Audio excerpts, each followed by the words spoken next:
Thyroid की बात करते हैं। ये जो गला है आपका, यहाँ पे एक छोटी सी एच के शेप में एक ग्लैंड ग्रंथि होती है। हिंदी में ग्रंथि बोलते हैं, इंग्लिश में ग्लैंड कहते हैं। अब ये कहलाती है थायराइड।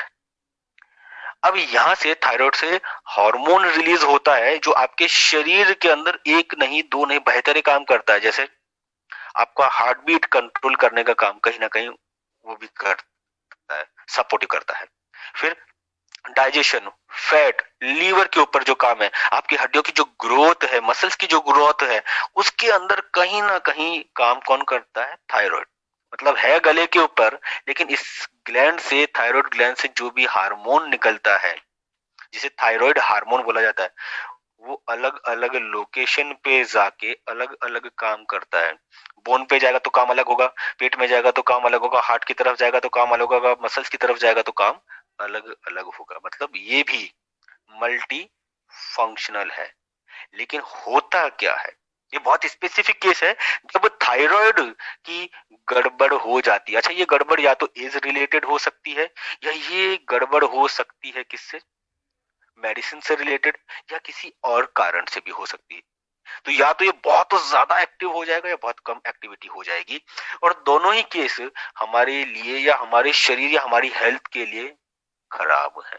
तो करें क्या? क्योंकि देखिए, केसेस बहुत ज्यादा है, ज्यादा होगा तो हार्ट बीट एकदम से बढ़ जाएगी, बीएमआर बढ़ जाएगी, और कम हो गया तो गॉइटर एक प्रॉब्लम होती है जिसमें आप देखिएगा लोगों का गला फूलने लगता, मोटा होने लगता, एकदम से आंखें चौड़ी होने लगती हैं।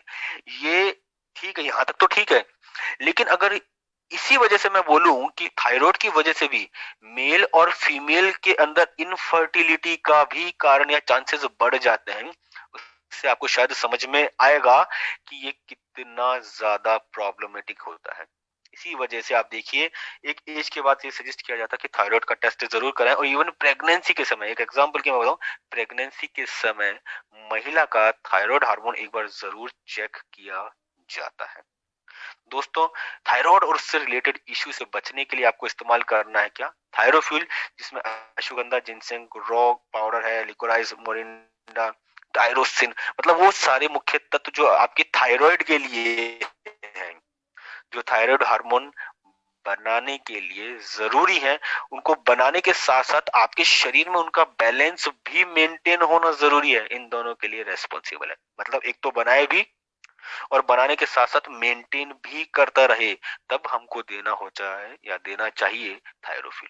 तो जिन लोगों को थायराइड से संबंधित इश्यू है, प्रॉब्लम हो रही है थायराइड की वजह से, जैसे मान लीजिए बॉडी वेट गड़बड़ा गया है, हार्मोन का सिक्रेशन गड़बड़ हो चुका है, या अगर किसी फीमेल में इरेगुलर मेंस्ट्रुएशन साइकिल हो रहा है, या पीरियड से संबंधित दिक्कत आ रही है, libido, loss of libido, desire खत्म हो जाती है, हो रहा है, या कई बार थायराइड की इश्यू की वजह से पूरी बॉडी में हॉट या कोल्ड फ्लैशेस होते हैं। अच्छा, ये हॉट एंड कोल्ड फ्लैशेस क्या? ये वो होते हैं जब एकदम से आदमी को क्या लगता है, शरीर लगता है गर्म होने लगा, अंदर से उसको लगता है गर्म हो रहा है, हॉट फ्लैशेस। या कई बार ऐसा होता है उसको लगता है कि उसकी बॉडी एकदम से ठंडी होने लगी है, कोल्ड फ्लैशेस बोला जाता है। तो अगर ऐसा कभी हो तो आप इस्तेमाल करवा सकते हैं थायरोफ्यूल।